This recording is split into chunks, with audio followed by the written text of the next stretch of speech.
आपल्याला छान म्हणावं यासाठी आपली उत्तरपत्रिका सजवणं, तिला मेकअप करणं, this is known as technique of writing board answer paper. आणि ते करायचं म्हणजे काय, त्यासाठीच हा 2 तासाचा कार्यक्रम आहे. नेक्स्ट, कधीपासनं हे टेक्निक यूज करायचं? खरं माझी मुलं म्हणजे पुण्यामधली माझी मुलं, यांना मी सेम माझा प्रोग्राम पुण्यामध्ये 14, 15, 16 डिसेंबर 14, 15, 16 नोव्हेंबर 3 दिवस झाला होता, कारण क्राऊड मोठा असतो त्यामुळे 3 वेगळे कार्यक्रम करायला लागले. पण त्या पण मुलांना मी 1 डिसेंबरपासून तुम्ही हे टेक्निक वापरा असं सांगितलं होतं. ठीक आहे, आपण 7 तारखेला भेटतोय. अरे पण मी ज्या मुलाचं तुम्हाला आता एक्झाम्पल दिलं त्याला तर मी 3 जानेवारीला भेटलो होतो ना. तुम्हाला तर मी त्या मानाने बराच त्याच्यापेक्षा 1 महिना साधारण आधी भेटतोय. तर तुम्ही इमिजिएटली म्हणजे उद्यापासून हे टेक्निक आहे, हे टेक्निक तुम्ही फॉलो करायचं. नेक्स्ट, मार्जिन समास कसा ड्रॉ करायचा, मार्जिन लाईन समास कसा आखायचा. नेक्स्ट, बोर्डाची उत्तरपत्रिका ही अशी असेल, इथं आपण क्वेश्चन नंबर टाकतो, हे मोठं मार्जिन, हे छोटं मार्जिन. तुम्हाला सगळ्या languages, Marathi, Hindi, English, Hindi, Sanskrit, German, French काय असेल त्या लँग्वेजेस सगळ्या, आणि मॅथ्सला हे पुरतं. ॲडिशनल कॉलम आखायची काही गरज नाही, ॲडिशनल समास आखायची गरज नाही. पण हिस्ट्री, जॉग्राफी म्हणजे इतिहास, भूगोल आणि सायन्स 1, 2 याला मात्र एक ॲडिशनल समास आखायचा आहे. नेक्स्ट, हे बोर्डाने आखून दिलेले, हा एक ॲडिशनल समास पहिला आणि हा दुसरा ॲडिशनल समास आपण आखायचा आहे. इथं क्वेश्चन नंबर 3 लिहिला, 3A. सपोज 3A आहे गिव्ह रिझन, कारणे द्या असा प्रश्न आहे. त्यातलं मी पहिलं कारण लिहिणार आहे, त्याचं उत्तर इकडे लिहिणार आहे मी. पण तुम्हाला माहिती आहे की हिस्ट्री, जॉग्राफी आणि सायन्स 1, 2 या विषयांच्या सगळ्या प्रश्नांची उत्तरं ही आपण पॉईंट्समध्ये लिहितो. आणि मग ते पॉईंट नंबर जे 1, 2, 3, 4 आहेत ना, ते पॉईंट नंबर 1, 2, 3, 4 टाकण्यासाठी हा कॉलम आहे. म्हणजे जेव्हा एक्झामिनर पेपर चेक करायला किंवा ह्या पानावरती तुम्ही काय लिहिलेलं आहे ते चेकिंग करायला सुरुवात करेल, तर पहिल्यांदा त्याच्या नजरेत काय पडेल, अरे हां 4 पॉईंट लिहिलेत बरं का, काय लिहिले त्यानेच बघितलेलं पण नाही, पण पहिला आकडा पहिलं त्याचं लक्ष गेलं त्या 4 आकड्याकडं. म्हणजे या मुलांनी 4 पॉईंट लिहिलेत, एक्झामिनरला उत्तर 4 पॉईंटमध्ये पाहिजेत. ते थोडे रिलॅक्स होतात, त्यांना आपण रिलॅक्स केलं. कारण 3 आकडा दिसला की त्यांना वाटलं अरे मग ह्याने 1 पॉईंट लिहिला नाही का 2 पॉईंट एकत्र केलेत. मग 2 पॉईंट एकत्र केले तर त्यांना त्यासाठी सगळं वाचत बसायला लागणार. पण नाही, त्यांना 4 आकडा पाहिजे, 4 आकडा दिला. थोडक्यात किती पॉईंट्समध्ये तुम्ही उत्तर लिहिलेलं आहे हे एक्झामिनरला नजरेच्या एका टप्प्यात कटाक्षामध्ये कळावं, यासाठी हा कॉलम करायचा आहे. कोणत्या सब्जेक्टला? फक्त हिस्ट्री, जॉग्राफी आणि सायन्स 1, 2. नेक्स्ट, मॅथ्सला अशी हा एक कॉलम एवढा पुरतो. मॅथ्स मगाशी मी सांगितलं, मॅथ्स आणि दोन्ही मॅथ्स आणि हिस्ट्री जे हे लँग्वेजेस त्याला हे कॉलम पुरतात. नेक्स्ट, इथं तुम्ही बघितलं तर बघा, हे बघा काय 6A पहिला प्रश्न, त्याचं हे पॉईंट्स नंबर लिहिण्यासाठी हे कॉलम, हा कॉलम केला आहे, ह्याच्या ते पॉईंट्स नंबर छान लिहिलेले. नेक्स्ट, पेन कोणतं वापरायचं? खरं तर कोणतंही चालतं. म्हणजे बोर्डाचा असा कोणताही नियम नाही की हे पेन वापरायचं नाही किंवा हेच पेन वापरा. बॉल पेन वापरलं चालतं, जेल पेन चालतं. आज मार्केटमध्ये खूप छान छान पेन आहेत, कोणतंही वापरलं तरी चालेल. पण माझी सजेशन अशी की जे पेन वापरल्यामुळं तुमचा स्पीड चांगला पडतो आणि अक्षर बरं येतं, चांगलं येतं, असं कोणतंही पेन तुम्ही यूज केलं तरी चालेल.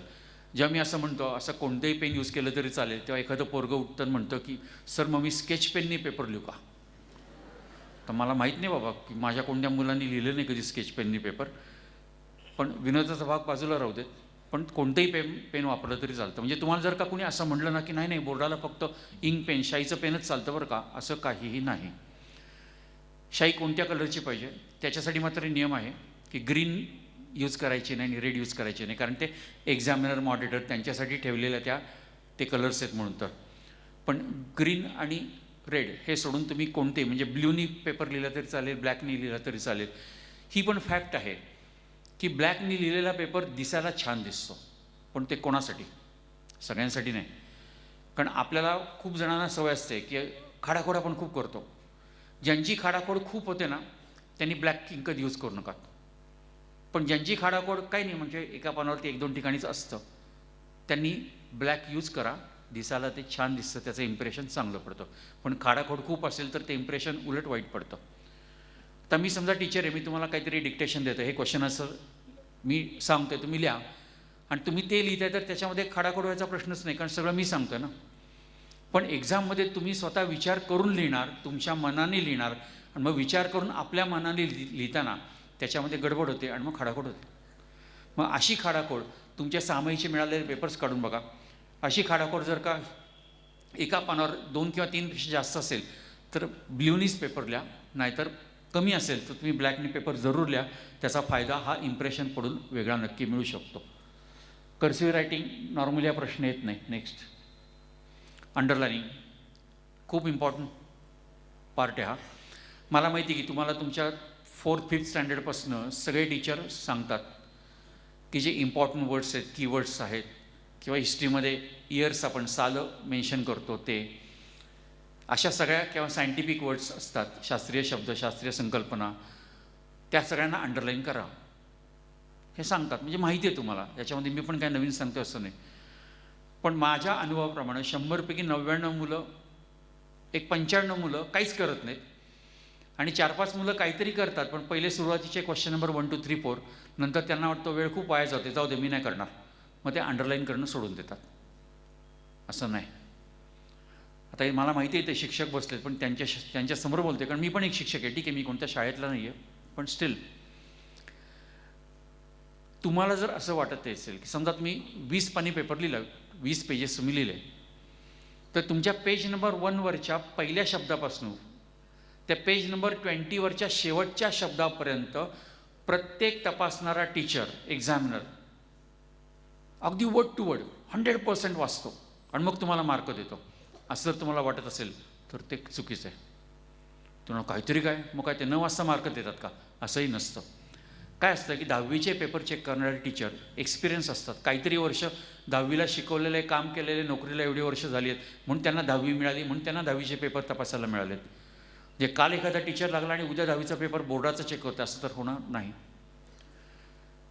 त्यांची अनुभवी नजर त्या शिक्षकांची ती काय करते, त्यांना माहिती आहे हा प्रश्न, त्याचं उत्तर, त्या उत्तरामध्ये महत्त्वाचे शब्द आहे, हे एक्सप्लेनेशन पाहिजे, हे आलं की उत्तर बरोबर. त्यासाठी त्यांना सगळं वाचायची गरज नसते. थोडक्यात त्यांची अनुभवी नजर तुम्ही जे काही लिहिलेलं आहे ना त्याच्यामधनं महत्त्वाचे शब्द ती कॅच करते, टिपण्याचा प्रयत्न करते. आणि त्यांच्या त्या कॅच करताना, टिपताना जर त्यांना पाहिजे ते सगळे शब्द मिळाले ते तुम्हाला मार्क देऊन मोकळे होतात. पण समजा मी म्हणलं की प्रत्येक टीचर 100% वाचणार नाही आहे, अनुभवी पण आहे, नजर पण चांगली आहे, त्यांनी टिपायचं काम केलेलं आहे त्यांच्या नजरेतनं, पण तरी समजा एखादा महत्त्वाचा शब्द राहिला, खरं तर तुम्ही लिहिलेला आहे बरं का तो, पण त्यांच्या नजरेतनं राहिला आणि त्यांना वाटलं रे यांनी हा पॉईंट कव्हर केलेला नाही दिसत आहे, ते काय करतील, 2 पैकी 1.5 मार्क दिला. शिक्षकांनी अर्धा मार्क तुमचा कट केला ही त्यांची डिस्क्रिशनरी पॉवर आहे, त्यांचा अधिकार आहे तो. त्यासाठी त्यांना कोणाला एक्सप्लेनेशन द्यायला लागत नाही, हा अर्धा मार्क का कट केला, काही त्यांची नोकरी जात नाही, त्यांचा पगार कमी होत नाही, काही नाही, त्यांना काही फरक पडणार नाही. नुकसान कोणाचं झालं, तुमचं. आणि अर्ध्या मार्काचं एक्झाम्पल मी एकदा देतो, असं मे बी 2, 4, 5 ठिकाणी झालं तर तुमचं नुकसान 2, 4, 5 मार्कांचं होतं. आणि मग आपल्याला वाटतं मी तर सगळं बरोबर लिहिलं, माझे सगळे पॉईंट बरोबर आहेत, एक्सप्लेनेशन सगळं छान आहे, तरी मार्क कमी का? त्याचं कारण हे की तुम्ही अंडरलाईन केले नाही. म्हणून जे महत्त्वाचे शब्द आहेत, जे कीवर्ड्स आहेत, सायंटिफिक वर्ड्स आहेत, हिस्टॉरिकल जॉग्राफिकल वर्ड्स आहेत, त्याला अंडरलाईन कंपल्सरी करायची. म्हणजे तो एक्झामिनर, शिक्षक किती न वाचणारा असेल तरी किमान अंडरलाईन केलेलं तरी तो सगळं वाचेल आणि त्याला कळेल हां या पोरांनी सगळं कव्हर केलं बरं का, ते तुम्हाला फुल मार्क्स देतील. आणि म्हणून त्यासाठी अंडरलाईन करणं हे महत्त्वाचं आहे. नेक्स्ट, अंडरलाईन कशी करायची त्यासाठी स्लाईड आहे. बरं, मी तुम्हाला अशा खूप स्लाईड्स दाखवणार आहेत म्हणजे मुलांनी लिहिलेल्या. आत्ता मी कोणता पॉईंट कव्हर करतो आहे, अंडरलाईनिंग. म्हणजे तुम्ही हे जे काही दाखवतो आहे मी त्याच्याकडे बघताना फक्त अंडरलाईनिंग पॉईंट ऑफ व्ह्यूने बघायचं आहे. हां मग काय लिहिलं आहे, तर मराठीचा कोणता प्रश्न आहे, कितव्या धड्यातलं आहे, बघूच नकात ना. कदाचित तुमच्या आत्ताच्या सिलेबसला नसेल सुद्धा.